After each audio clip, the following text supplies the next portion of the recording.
നിയോഗിയുടെ മരണം അന്വേഷിച്ചു പോയ ACP സിദ്ധാർത്ഥ് മേനോൻ ചെന്നെത്തിയത് മനമേൽ ബംഗ്ലാവിലാണ്. അതെ, 4 പേരുടെ തിരോധാനവും നിയോഗ എന്ന പെൺകുട്ടിയുടെ കൊലപാതകവും നടന്ന മനമേൽ ബംഗ്ലാവിൽ. അധികം ആരുടെയും ശ്രദ്ധ ചെന്നെത്താതിരുന്ന ബംഗ്ലാവിലെ നിലവറ സമാനമായ ഒരു മുറി തൻ്റെ ശ്രദ്ധയിൽപ്പെട്ടതുകൊണ്ടാണ് സിദ്ധാർത്ഥ് അങ്ങോട്ട് നടന്നു ചെന്നത്.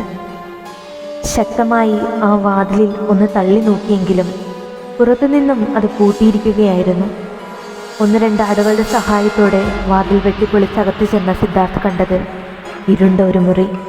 അതിൽ മങ്ങിയ ചുവന്ന ചെറിയ പ്രകാശം, കണ്ടാൽ തന്നെ പേടി തോന്നിക്കുന്ന അന്തരീക്ഷം, ചുവരിൽ നഗ്നരായ സ്ത്രീകളുടെ ചിത്രങ്ങൾ, അകത്ത് 2 മേശകൾ, അതിലൊന്നിൽ ഒരു കറുത്ത മെഴുകുതിരി കത്തി തന്നെ നിൽക്കുന്നു.